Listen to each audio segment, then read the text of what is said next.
Early in the book, you make a very interesting observation that seems somewhat counterintuitive. And you talk about a survey of law school students and the degree to which certain groups feel that as if they belong. And the two groups in this one particular law school that said they felt the least connection, and I'm paraphrasing here, so please correct my language, but the ones that felt the least belongingness there were Black women and conservative white men, I believe.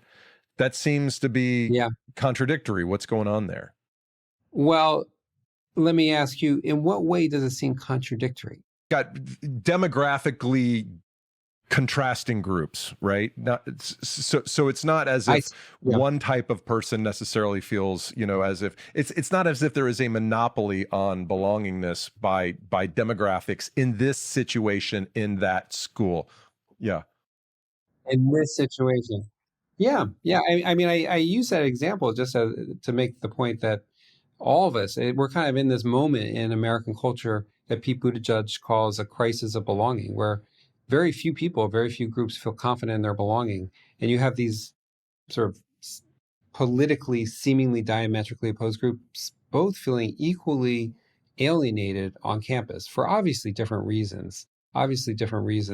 The discrimination, prejudice, institutional bias against Black people is a powerful force affecting their real opportunities to belong. So the kind of historical legacies of racism and sexism, in this case for Black women, are very, very, very influential in shaping their sense of belonging and their real opportunities to belong and connect. Meanwhile, for white conservative men, they feel on the predominantly liberal campus that they don't belong.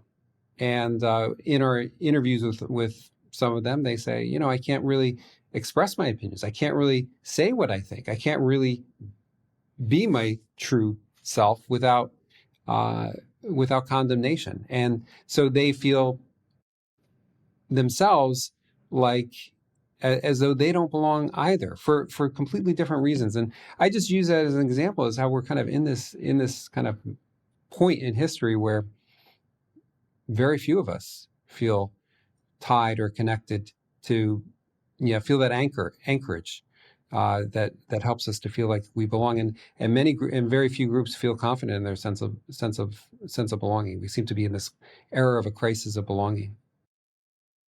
So what do you do there? Because, I've heard so many anecdotes, and in today's world, you don't know what to believe and what not to believe, but you hear so many anecdotes about, okay, well, diversity training was brought in to help people try to feel more as if they belong. And yet what happens is it ends up alienating half of the room, right? So how do you create diversity training that doesn't suck? Well, so diversity training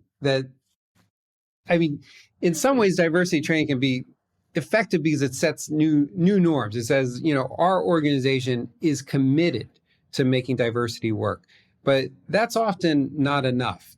And the kinds of diversity practices that seem to work best create sort of coalitions of people working together to improve the climate in day-to-day encounters. And that includes just simply, for instance, gender-inclusive policies. Toni Schmader, a social psychologist, and her colleagues have shown that simply the availability of, kind of consistent availability of gender-inclusive social policies, like the ability to report harassment, the opportunities that are provided for family workplace balance, such as opportunities for childcare or support for childcare, opportunities for parental leave, that these policies are highly predictive of women's feelings of inclusion and feeling that they're not stereotyped at work. So I feel as though one problem with diversity training, though it can set a powerful norm, is that it's kind of like a shot in the arm. It's like one thing, and then we expect magic. But really, right. the best sorts of practices are ones that sort of weave connection and inclusion into the day-to-day lives of their workers through gender-inclusive policies, through, there's this wonderful work by Jessie Smith in which she shows that just creating these little pods of faculty. This is in higher education, that work together to advance gender equity. They go from department to department in STEM, science, technology, engineering, and math departments, and just talk to people and work with them to create sort of concrete plans for improving gender diversity and raising people's awareness of the issue so that they can draw their own conclusions rather than feeling strong-armed. This program has shown remarkable effects. It's actually at the school she implemented it. It led to complete gender parity in faculty hires in the STEM disciplines. So there's a lot of points of light in diversity at work. Do you think if we called it belongingness instead of diversity, people would be more open to having the conversation? I hope so. Belongingness doesn't threaten me, I think everybody should feel like they belong, right. But diversity seems to exclude certain populations, Yeah. It turns out that when you talk about multiculturalism, unfortunately, many whites and men feel excluded, and then they don't support it as much in some studies that's been shown. So, but would I want to work for a place where everybody felt like they could belong and contribute? Absolutely. Absolutely. Yeah, from all walks of life. Now, what does that mean? Right. Okay, well, that's harder. How do we create that? Yeah, that's harder. I thought I was just filling out a survey, Geoff. And that ultimately boils down to this, what I call situation crafting. It's not about so much changing people's hearts and minds or attitudes.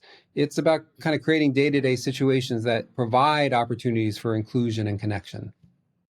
And is that about seeing the other person's humanity? Yeah. There's giving us an opportunity to recognize the heart and soul behind that face. Yeah, absolutely.